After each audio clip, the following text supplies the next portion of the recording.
The Valley of Death is the loneliest, the hottest, and the most deadly and dangerous spot in the United States. It is a pit of horrors, the spot of all that is grim and ghoulish. Such animal and reptile life as infest this pest hole is of ghastly shape, rancorous nature, and diabolically ugly. It breeds only noxious and venomous things. Its dead do not decompose, but are baked, blistered, and embalmed by the scorching heat through countless ages. It is surely the nearest to the little hell upon earth that the whole wicked world can produce. New York World, 1894. Indeed, the hottest temperature ever recorded on the planet was recorded in Death Valley in July of 1913, a scorching 134 degrees Fahrenheit. But Death Valley National Park offers a heavy dose of something else. One of my favorite memories of Death Valley was in actually quite some time ago, but I was on a field trip, and one of my mentors in Death Valley geology, I had two main mentors in Death Valley geology, Lauren Wright and Benny Troxel. They've been working there since the early 1950s. But Benny Troxel was leading a field trip that I was on, and I was in his car, and he took us up to Dante's View, and it was the first time I'd been to Dante's View actually in a couple years. And I hadn't remembered, I think the time before I'd been up to Dante's View, it had been really cold and windy, and when it's that cold and windy, it's hard to really take in the view. So I hadn't really appreciated it, so my memory of it wasn't that great. And we got up, coming up to Dante's View, you drive up this long grade, and then just as you crest the ridge and basically pull into the parking lot, you can see the view. And as we were doing that, Benny turned around and he said to us in the back, "Okay, you're allowed to say, 'oh wow,' only once." It was the funniest thing. And we got out there and everybody just sort of burst out with, "oh wow," because it was such an amazing view. And then Benny goes, "you can't say it again." It was just kind of a silly memory, but I think it highlights how you're always saying, "oh wow," when you're in Death Valley. There is the "oh wow" of tiny delicate crystals found in the salt flats.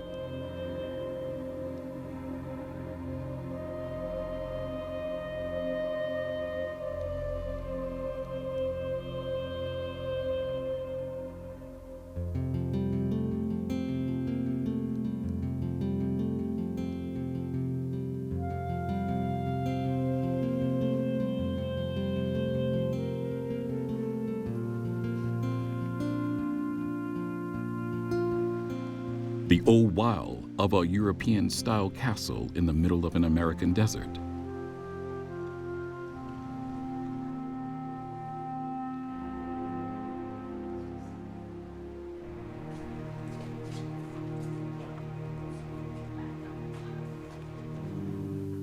The "oh wow" of narrow, winding canyons.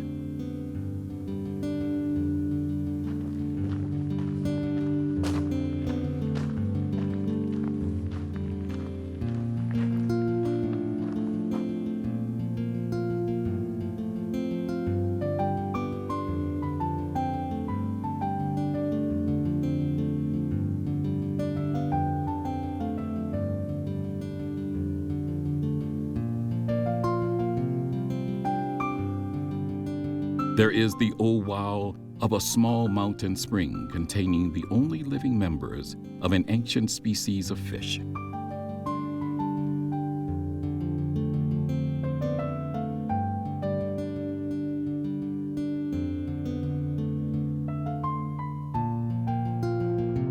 And the "oh wow" of the immense scale of this largest national park in the lower 48 states.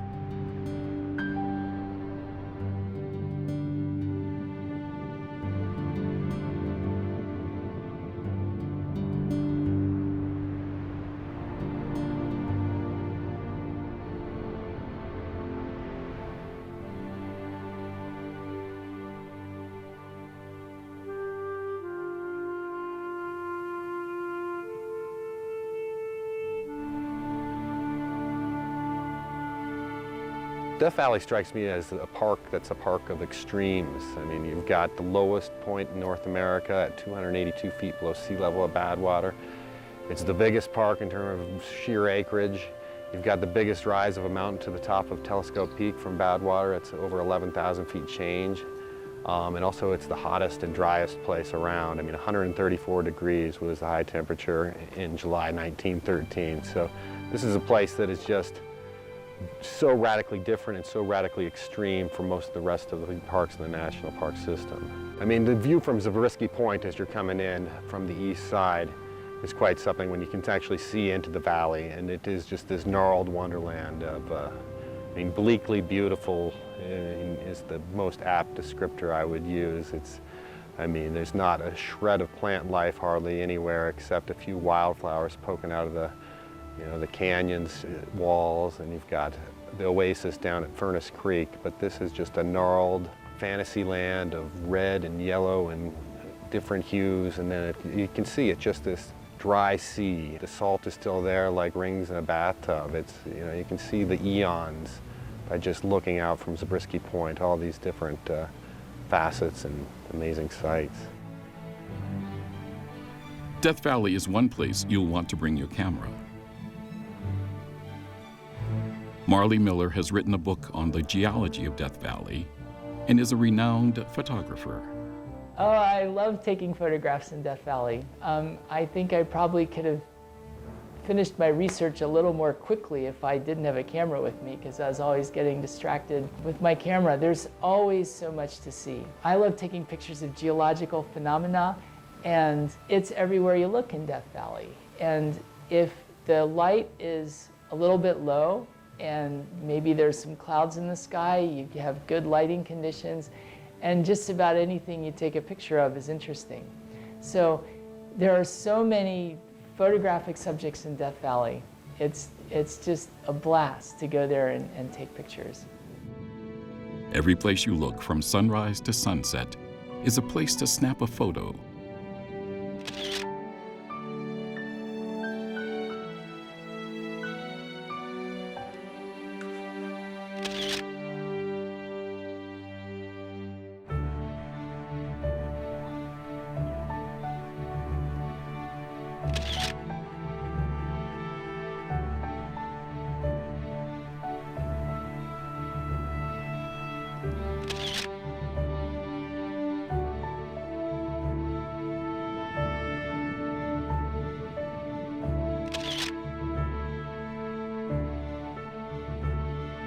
Death Valley is indeed a photographer's paradise.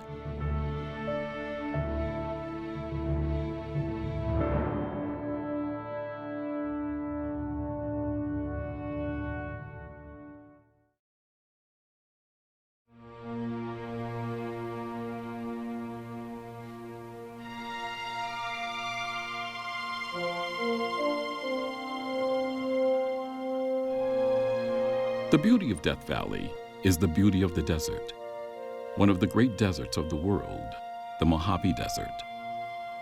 The desert is a place to go purify yourself. I mean, you get this certain energy, and with the heat and the kind of the clean, crisp air, it feels like a place, everybody goes to go and meditate on something. I mean, I love to go to Death Valley and just get away from it all on a hike. It's like that old story, it's somebody going to the desert to kind of figure things out, and Death Valley is the perfect place to do that. The beauty of Death Valley National Park begins on the grandest scale. It is the scale of the valley itself.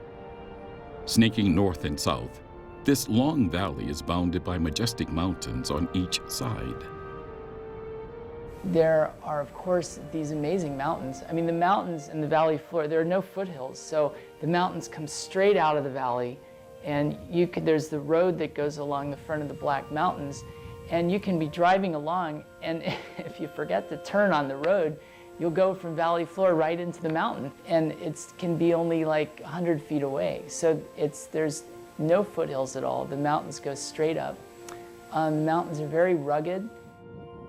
The rocks themselves provide their own special kind of beauty, the beauty of swirling colors found in the sheer rock faces of the mountains.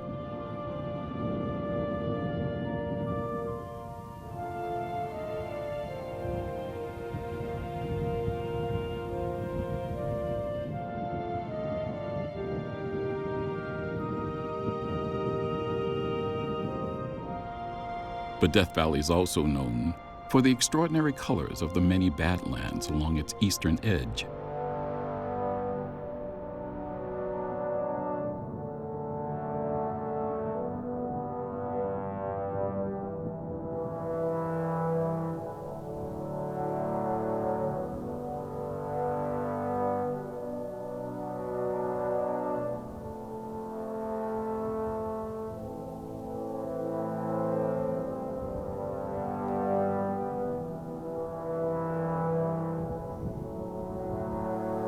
The most famous of these badlands, known as Artist's Palette, is a sacred place for aficionados of the Star Wars saga.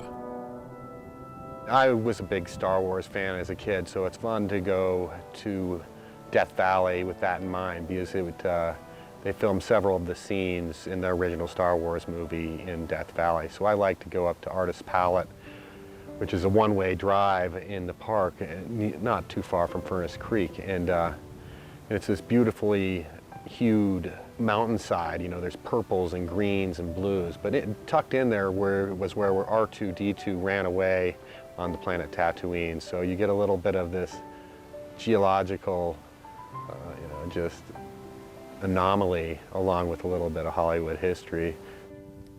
Much has been written and said about the beauty and value of desert sunsets for the soul. When I admire the wonder of a sunset, my soul expands in worship of the Creator, Mahatma Gandhi. What is life? It is the flash of a firefly in the night. It is the breath of a buffalo in the wintertime. It is the little shadow which runs across the land and loses itself in the sunset.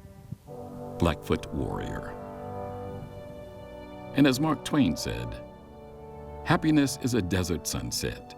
It is there for all, but most of us look the other way and lose it. The beauty of the Death Valley sunset lasts forever in your soul. Not every desert has sand dunes. In fact, most don't. One of the wonders of Death Valley is that it has 5 dune fields. Then there is a beauty found nowhere else on the planet. The beauty of the salt flats. I would describe the salt beds in Death Valley as otherworldly. You know, it's such a different landscape than anything else in the West, and you have to see it to believe it. The best place in the park to experience the beauty and the scale of the salt flats is Badwater Basin, right in the heart of the valley. Badwater Basin, I mean, the low point of the low points in Death Valley. I mean, it's just this caked, salty basin that just, there's nothing else like it that I've ever seen. It's just a dry sea. And you sit there and you look at the dry seabed, and then you turn around and look at the mountain, and 282 feet up the wall, they have a sign for sea level. And it's kind of interesting that you're sitting there so far below sea level at the bottom of what was once this great vast sea in the California desert. The grandeur and enormous scale of the salt flats is indeed something to behold. But there is another way to experience this alluring landscape. If I were to get down on my hands and knees on the salt pan, I would see a lot of cracks in the salt, and growing in the cracks would be little fibers of salt. And they're very fragile. A lot of times, if you're in an area where people walk out onto the salt a lot, you won't see them because they break easily. Some places, if you're out far on the salt pan, or if it's soon after it had rained a lot, you can find little pools of water, and you can find salt crystallizing in little pools sometimes. I've seen salt crystallizing in old footprints. So you get a whole range of actually shapes to the crystallizing salt. If you find it in a body of water crystallizing, you're likely to find it in its typical cubic shape that salt typically forms. But a lot of times you just see those little fibers. Like many features in the park, the extreme heat has conjured up references to the devil and his infernal fire. One such place just north of Badwater Basin is called Devil's Golf Course. It was said only the devil could play golf on this surface. With an elevation several feet above the valley floor of the Badwater Salt Flats, Devil's Golf Course remains dry during flooding, allowing the weathering processes to sculpt the salt here into spectacular and complicated shapes, including these rare cup-like structures. Remarkably, the salt and gravel beds of Devil's Golf Course extend to a depth of more than 1,000 feet. On the north side of Death Valley, it's a volcanic crater that's this orange and red pockmark on the landscape. It looks like it's melting into the earth. It's a very different, you don't see much volcanism in the park in Death Valley, but this is the one spot where you can see a volcanic event that happened in the relatively recent geological past. And you can hike down into the depths of the crater. It's a steep but short climb, or you can hike around it. You'll get all these incredible views of this multi-hued orange and red and white crater that just stands out as one of the most otherworldly sights in this very otherworldly place. All of these extraordinary features of Death Valley National Park are here because of its geology. And it is because of the park's geology that it has been set aside as a national treasure.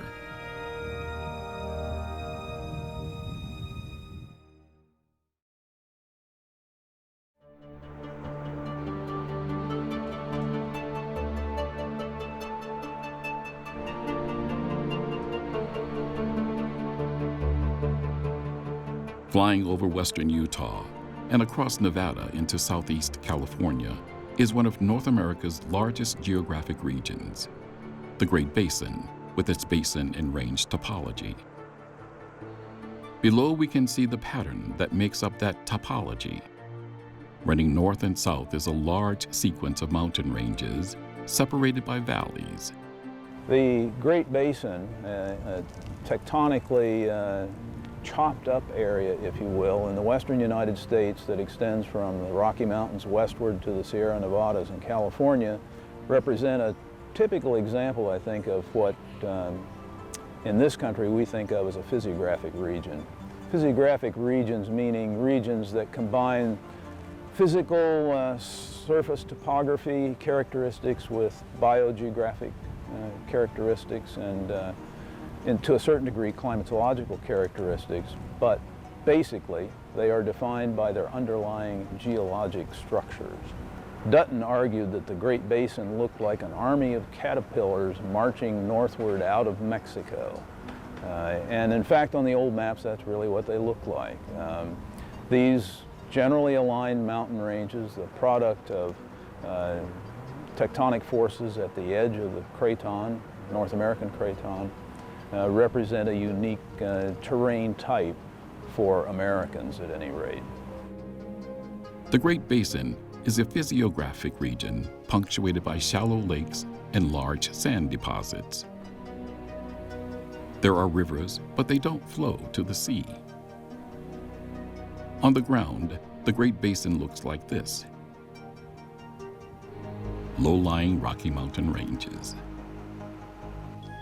On this map, you can see the vastness of the Great Basin. Human habitation is minimal, with the only substantial metropolitan areas, Reno, Las Vegas, and Salt Lake City, all located along its boundaries. And here is Death Valley. How this region, including Death Valley National Park, came to be as it is based on the study of geomorphology.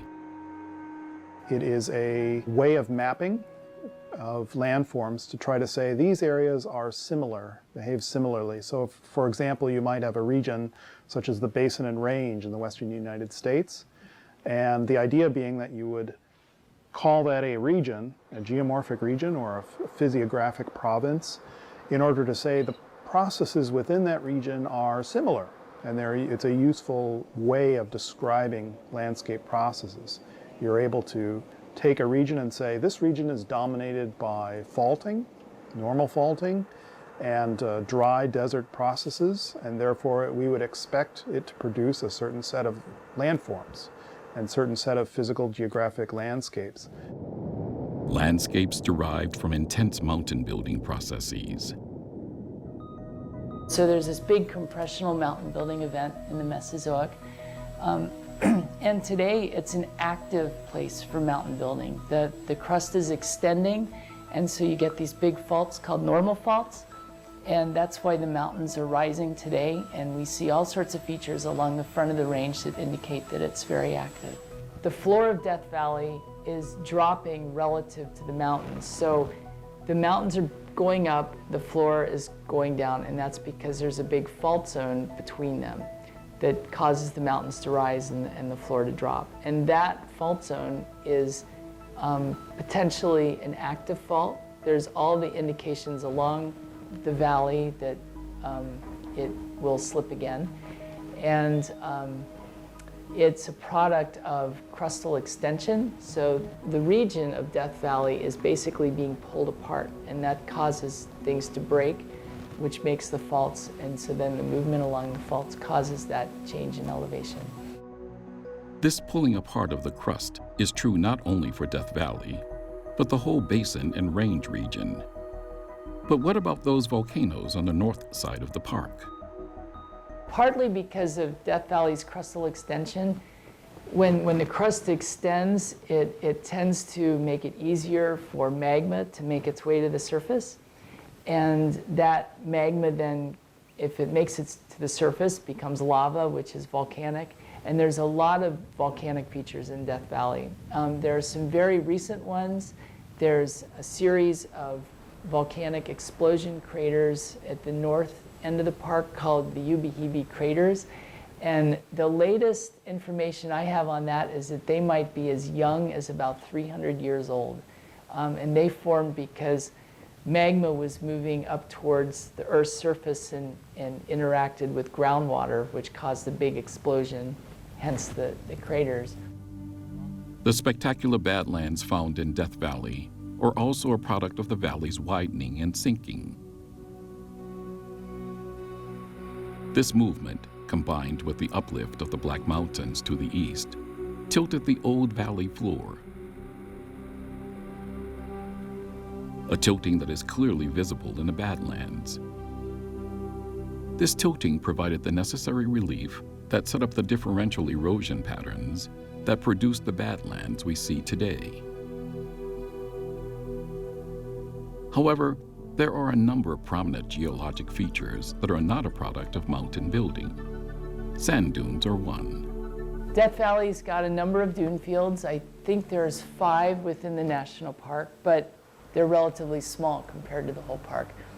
And so they form only in specific places. And just in general, for sand dunes to form, you need a source for all the sand. You need wind to move the sand, but you also need there to be a place that the wind kind of dies out a little bit so it drops the sand. And so those really only occur in a few places. And that's one reason why sand doesn't just cover the whole place. And if you look at the locations of these sand dunes in Death Valley, they tend to be in not quite nooks and crannies in the mountain fronts, but when you look at a map, you can see that there might be an embayment in the mountain front, and that's where the sand dune field would be typically. So they're always in a slightly more protected area than the rest of the valley. Other prominent geological features in the valley, not caused by mountain building, are the large alluvial fans that seem to pour out of each side of the valley from the mountains above. From the air, these erosional features clearly resemble handheld fans. They result from the natural erosion and breakup of the mountains. Erosional material falls into the numerous mountain valleys, and during extreme flood events, the water is so powerful it pushes sediment and rocks out of the canyons into the valley below. Out on the plains, the material spreads out into the characteristic fan shape. Interestingly, on the east side of the valley, there are numerous smaller alluvial fans. Whereas on the west side, the erosional material is formed into a few very large alluvial fans. Walk out onto an alluvial fan, and you'll be walking on what's called desert pavement. You can see something called desert pavement on a lot of the alluvial fans, where it's just like a pavement, where there are a lot of small interlocking pebbles and sometimes larger rocks with finer and finer rocks kind of in between. And these tend to form because the wind will blow the finer material out, and through time, those rocks kind of rearrange themselves and form this kind of interlocking, very smooth, hard surface that's just like a pavement. Of course, the geological feature Death Valley is best known for is its massive salt flats. The salt flats in Death Valley are, there's hundreds, if not thousands of feet of interbedded salt and gravel and mud out in the salt pan. Most of the salt pan today is covered in salt. And the salt there is there because water, which will carry various salts, will evaporate when it gets to the floor of Death Valley. So Death Valley, the floor itself, is the terminus of a river called the Amargosa River, which sources on the other side of the Funeral Mountains in the Amargosa Valley, and it flows south for quite some distance, and then turns around and heads north. So it can carry water when it's flowing, so during the rainy season, that water carries salt. When it rains in Death Valley, water will come down off the alluvial fans and empty out into the salt pan. And all that water is carrying salt with it. And when the water evaporates, which it always does because those summers are long and hot, the salt will precipitate out of the water. Death Valley also used to be filled by a lake some 10,000 years ago called Lake Manly. And so during the end of the ice ages, there was a lot more water. And so there was a lake that was at times up to 600 feet deep that filled Death Valley. All that water is evaporated, and so it's left behind a lot of salt. Salt, which is a major factor in creating one of the unique ecosystems in Death Valley.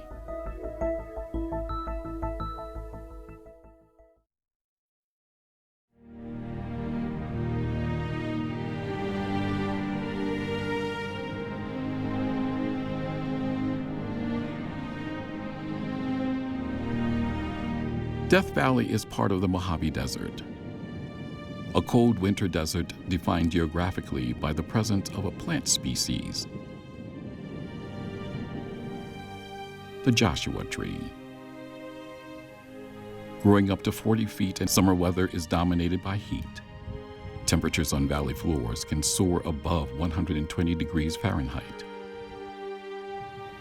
and above 130 degrees Fahrenheit in Death Valley, which at 282 feet below sea level is the lowest place in North America and often the hottest place in the country. Winter temperatures can drop below 20 degrees Fahrenheit. Not surprisingly, most animals of the desert are nocturnal. You won't see them in person, but you know they're there by the numerous tracks decorating the sand dunes and the muddy edges of the deserts. As in all desert lore, the Mojave and Death Valley have oases, spring-fed collections of water that are unique ecosystems unto themselves. One of the best-known oases, located just outside the park, is China Ranch Date Farm. Imagine towering cottonwoods and willows by a wandering stream, spectacular date palms, and abundant wildlife, all hidden away in some of the most dramatic scenery the desert has to offer. And right in the heart of the park itself is Furnace Creek Ranch. Originally built as a working ranch in the 1880s, and later the home of the famous 20 Mule Team borax mining operation, the ranch at Furnace Creek today offers a complete resort complex for visitors to the park. It includes restaurants, a golf course, a nearby airport, and a park visitor center. It is also one of the best places to see bird life. Bird life such as the most visible bird in the park, the mysterious jet-black ravens. If one is lucky, you get a glimpse of flocks of starlings and blackbirds, the noisy great-tailed grackle,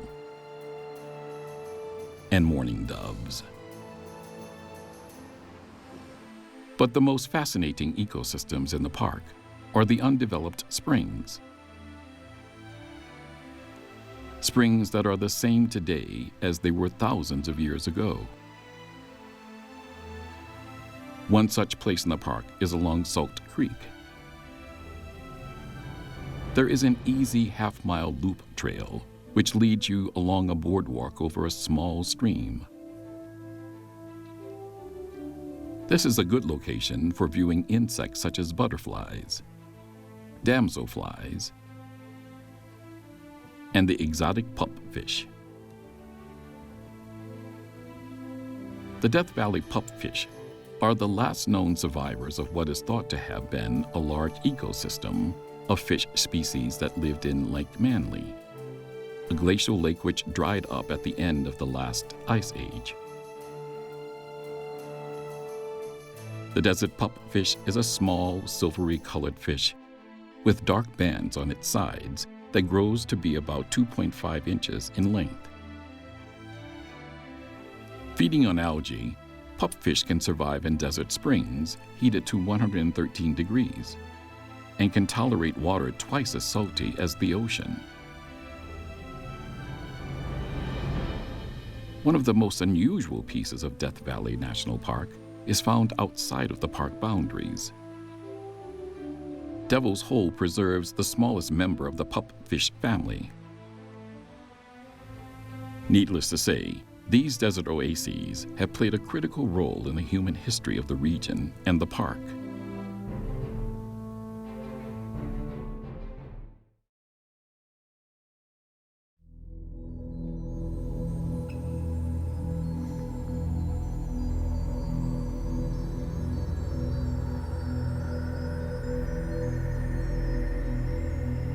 Death Valley, being one of the most inhospitable places in the country, it is amazing that anyone lives here at all. However, evidence shows that after the last ice age, 10,000 years ago, when the climate was less severe, Paleolithic and later Archaic Indians occupied the region. Then around 500 AD, it became the ancestral home of the Shoshone and Paiute people. People who lived here in a few isolated villages scattered throughout the present-day park. It is believed that the first white people to see Death Valley were a group of 49ers in search of a shortcut to California's gold fields on the western edge of the Sierra Mountains. Winding their way through the valley, they barely escaped with their lives. However, one of these pioneers picked up a piece of silver, and it wasn't long before an intense search for riches was underway. Within the park itself, there is nothing but the mythical lost mother lode of gold. But on either side of the valley, the story was different.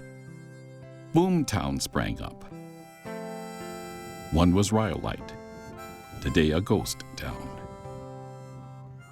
The ghost town of Rhyolite is near Beatty, Nevada, on the east side of the park. It's the Eastern Gateway, and it was a gold rush town in the early 1900s. It's said to have about 3,000 to 5,000 people in 1907, kind of the peak of the boom there. But Then some economic problems followed, and there was a financial panic, and pretty soon, by 1920, nobody lived there. And it's a fascinating ghost town these days. The depot and a lot of the old downtown structures are still intact, although very little of the homes where people lived are still there. But there's also this incredible public art museum called the...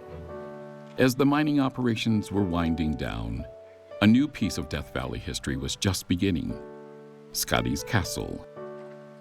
It's in the north side of the park, and it's in one of these few rare green oases of the park.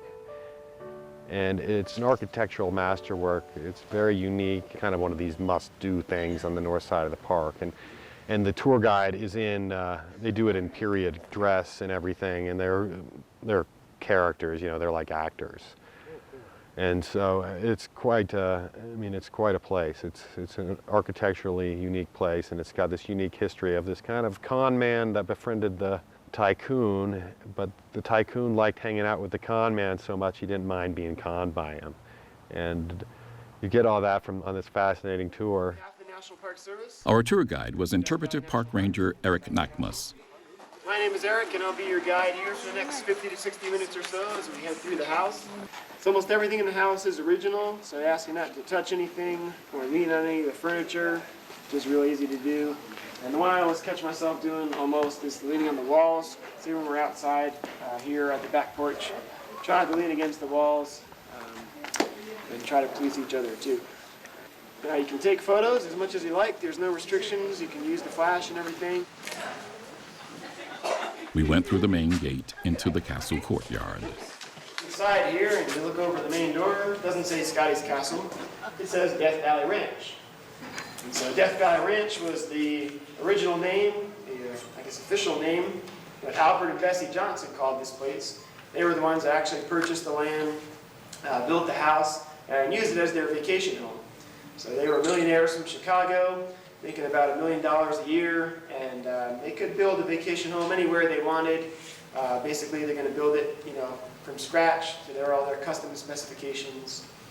And Death Valley is a place that is famous for being inhospitable, a desert wilderness, the driest and hottest place around. The year they started construction, not a single drop of rain fell, 0.00 inches of precipitation. And the average is only 2 inches a year of rain.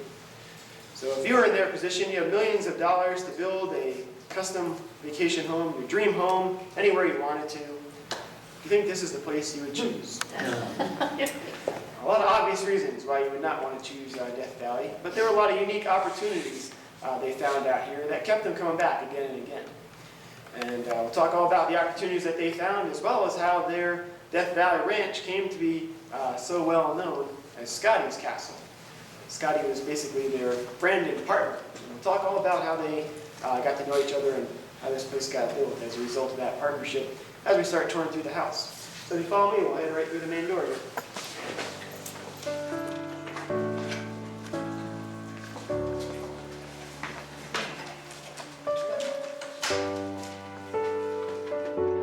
Inside is the spectacularly furnished living room with its custom-made fireplace. Opposite the fireplace is an indoor waterfall that acted as an air conditioner. Even on the hottest summer days, the room never got above 93 degrees. Here are the famous chairs and couches where Walter Scott, also known as Scotty, would sit and entertain the Johnsons' guests with tall tales of the Wild West.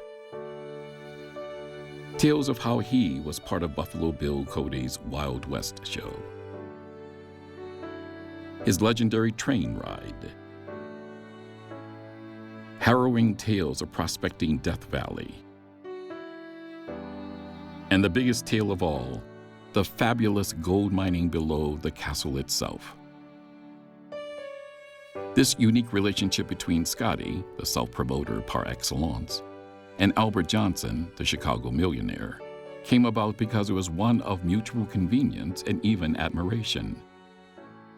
Well, Scotty was this shyster who talked a big game about 100 years ago in the early days of Death Valley, after the mining boom. And he always claimed that he had a big, rich mine strike, and everybody knew him.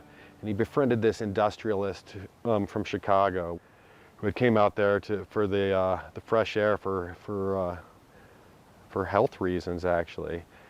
And although he kind of knew that Scotty was a bit of a fraud, he financed him. And they built this castle together. I mean, it was Johnson's place to live, but Scotty, when Johnson wasn't around, would tell everybody that it was his place. So it got the name Scotty's Castle.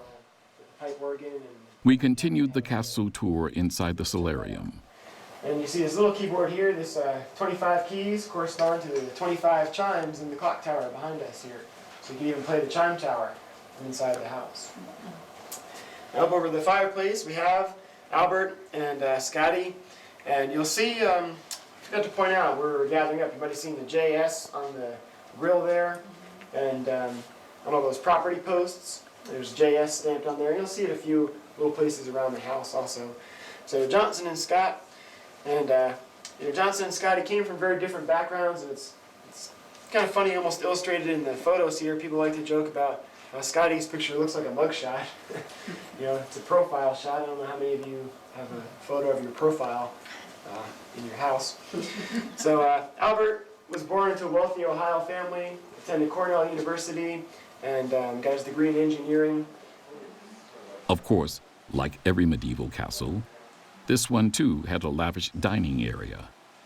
When the Johnsons would have guests for dinner, sometimes Scotty would sit in this chair over here, sort of again hold court, and he sat beneath right beneath this inscription. It says Ake Dicha, translates into oh what joy or oh what happiness, and that was Scotty's role here.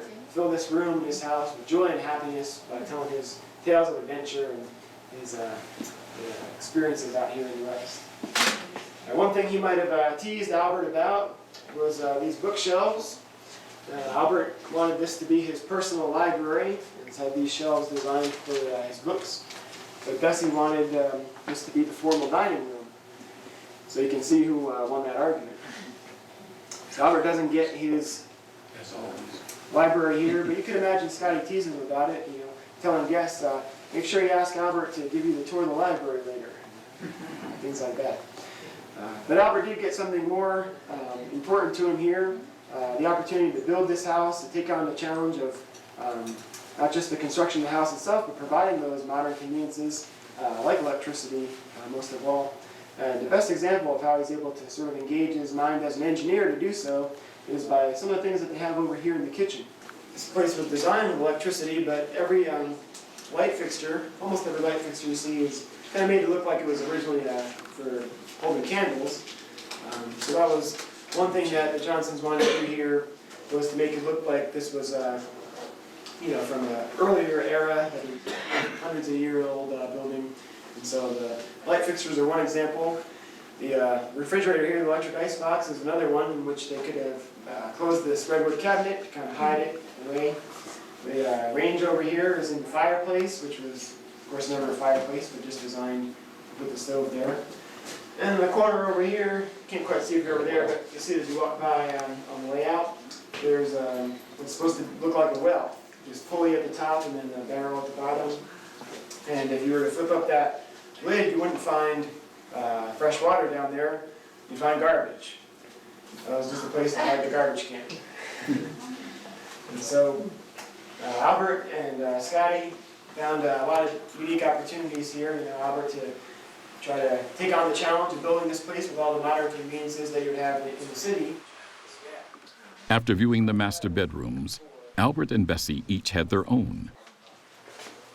We walked across a gallery and peered into the guest rooms. The tour ends in the Johnsons' entertainment center. Has anybody watched any of those TV shows where celebrities show off their houses, they go through with the cameraman? Well, if you watch these shows, I've noticed they always got to have a personal movie theater now. It's a thing that you have to have. So the Johnsons actually intended to also have a personal movie theater in this room right here. The idea was there had been a screen set up here, and then they had this theater organ that would accompany the silent pictures, of the day. I guess they never quite finished the screen because, talking movies had basically taken over the silent films. But they did have the organ, and that was a pretty expensive thing to have, to say the least, and probably the most impressive feature of the house. So you could play the organ from over there, of course, and there's a concert every year in June, the 21st and 22nd for this coming year in 2013. You get a chance to come back.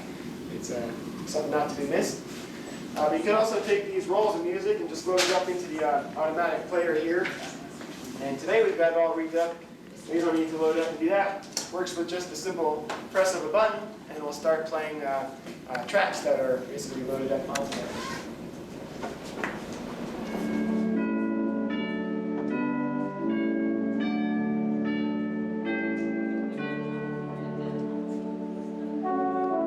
The eccentric millionaire Albert Johnson passed away on January 7, 1948.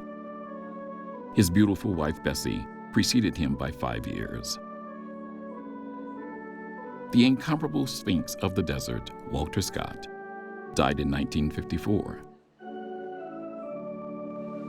In 1970, the National Park Service purchased Scotty's castle for $850,000. It has become one of the must-see experiences in Death Valley National Park.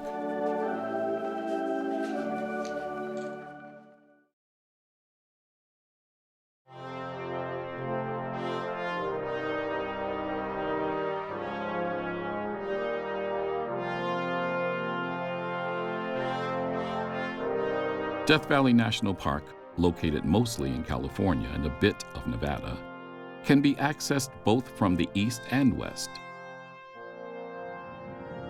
In 1933, President Herbert Hoover designated 3,000 square miles as Death Valley National Monument.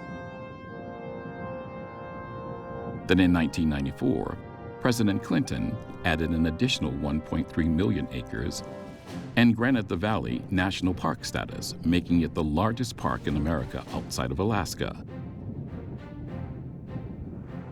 The park itself is 140 miles long. From its highest peak at 11,000 feet to its lowest point at the Badwater Basin, the distance is twice the depth of the Grand Canyon. These salt flats on the floor of Death Valley cover more than 200 square miles and is 40 miles long and 5 miles wide. Not only is Badwater Basin the lowest point in the park, it is also the lowest point in the Western Hemisphere and the place where that record hottest temperature was recorded. Annually, over 1 million visitors are drawn to the park. Most come to drive over the park's network of roads and make short forays to snap pictures at overlooks, or make gentle hikes into the dramatic canyons along the park's east side. One such hike takes visitors to the spectacular Natural Bridge. Natural Bridge Canyon is one of the few canyons with an official trailhead. The cool hike contains a natural stone bridge, accessible after a 15-minute walk from the parking area. Framed by the narrow canyon walls, the hike back provides spectacular views of the valley floor. Eric Peterson has written a definitive guide to hiking Death Valley. He knows it can be a dangerous place for the novice hiker. When you're hiking Death Valley, do bring a lot of water. Bring twice as much water than you think you're going to drink. A gallon a day is a good benchmark. Also, do get up early. It'll be much cooler if you hike when the sun rises as opposed to having a leisurely breakfast and getting out there at 9 o'clock. It'll be 100 degrees before you know it. Don't hike by yourself if you can avoid it. It's a good rule of thumb anywhere, but especially in Death Valley. And don't wander too far off the trail. They don't even call a lot of the hiking routes in Death Valley trails because they aren't trails. They're not maintained. They're in washes and canyons. And so once you start venturing too far off the trail, it's very hard to locate, or the non-trail once again. So it's highly recommended to have a map and have a clear idea of your route before you embark on that journey. A favorite trail for both the geologist and the hiker is Titus Canyon. When I go to Death Valley, I like to rise with the sun. You got to get up and beat the sun to hike. I mean, and so my favorites are going into some of the canyons, Sunrise Canyon and Titus Canyon, just as the sun gets up. And go on a nice loop hike and get that beautiful golden hour of sun for some photography and catch those colors, those reds and yellows and oranges, and just their very stark beauty. You can see evidence for ancient mountain building events during the Mesozoic. There's one place, there's a road called Titus Canyon. You can drive down this gravel road, down this amazing canyon, and there's the narrows at the bottom where the walls go up over 100 feet and there's barely room for your car. Those rocks they look like they're flat lying. And normally a flat lying rock is one that hasn't been deformed much because sedimentary rocks are deposited flat. And so you see flat-lying rocks and you think not much has happened, but these have been completely overturned. And they've been completely overturned because there's a big fold. A must experience is the 20 Mule Team Canyon Loop Road. 20 Mule Team Canyon is an unpaved 2.7-mile one-way driving trail just off Highway 190, just south of Furnace Creek. Although the name of the canyon conjures up images of the famous 20 Mule Team wagons, originally introduced by William Tell Coleman to transport borax ore to the Harmony Borax Works, this trail was not actually part of the original 165-mile 20 Mule Team borax freight route. 20 Mule Team Canyon on the backside of the Black Mountains is very accessible, and it's this amazing eroded primeval landscape that's been eroded into old lake bed deposits. And you can park your car and hike up any of the canyons there. Some of the canyons actually lead to the crest of the Black Mountains. They filmed part of Star Wars, apparently, at 20 Mule Team Canyon. The most talked about place in Death Valley is the mysterious Racetrack Playa, a place known for its strange moving rocks. The dicey 26-mile road to the dry lake bed begins near Ubehebe Crater. The narrow, bumpy road winds through the canyon situated between the Cottonwood and Last Chance Ranges. Along the way, we encounter what we had hoped to find during our trip to Death Valley, a piece of typical Mojave Desert with its signature Joshua Tree forest. At last, we find the abundance of the cacti that the desert is known for: barrow cactus, cholla cactus, and the ubiquitous prickly pear cactus. After traveling the 26 miles, we reach the stunning white lake bed and the amazing monolithic island outcrop of quartz monzonite called the Grand Stand. Scattered around are the famous sailing black rocks that are said to move mysteriously across the dry lake bed on their own. It is a haunting and beautiful sight. The racetrack is the playa. It's a dry lake bed deep down dirt roads that are just 4x4 roads in the north part of Death Valley. And there's these rocks there that they leave trails, large boulders, 100 pounds plus, that leave trails. So they've obviously been moving around this racetrack. But the thing is, nobody's ever seen them move. The theory is that when it gets cold enough that they have a little bit of moisture on the bottom and it freezes in the shadows of the rock itself, and the winds blow these boulders around the racetrack. And but nobody's ever seen it. They just see these trails, and there's some amazing imagery. It's just one of those things that is completely unique. I've never heard of anything like that. We walk around the dry lake bed looking for tracks, evidence of the rocks having moved. This is not a salt lake bed like Badwater Basin. It is some sort of fine clay-like material, though the cracks are very impressive.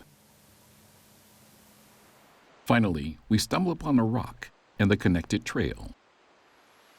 But we're not convinced. It looks man-made, a forgery. Then, there they are. Two rocks with curving trails of at least 10 yards. Old trails, but trails nonetheless. It is said the rocks only move every 3 to 4 years, and the trails don't last much longer. Here's another. Perhaps someday somebody will see them move. There is one last way to see the valley, by plane. But first, using a satellite image map, Dr. Miller gives us an overview of the valley. So this satellite image of Death Valley shows a big part of the park, but certainly not the whole park. The park extends south of here and north of here, but it shows basically central Death Valley. So here are the Black Mountains right here. This is the Salt Pan. This is the area, Badwater Basin, which is the lowest spot at almost 300 feet below sea level, is right here. And the Panamint Mountains, which rise up to 11,000 feet at Telescope Peak, right about here, as this range on the west.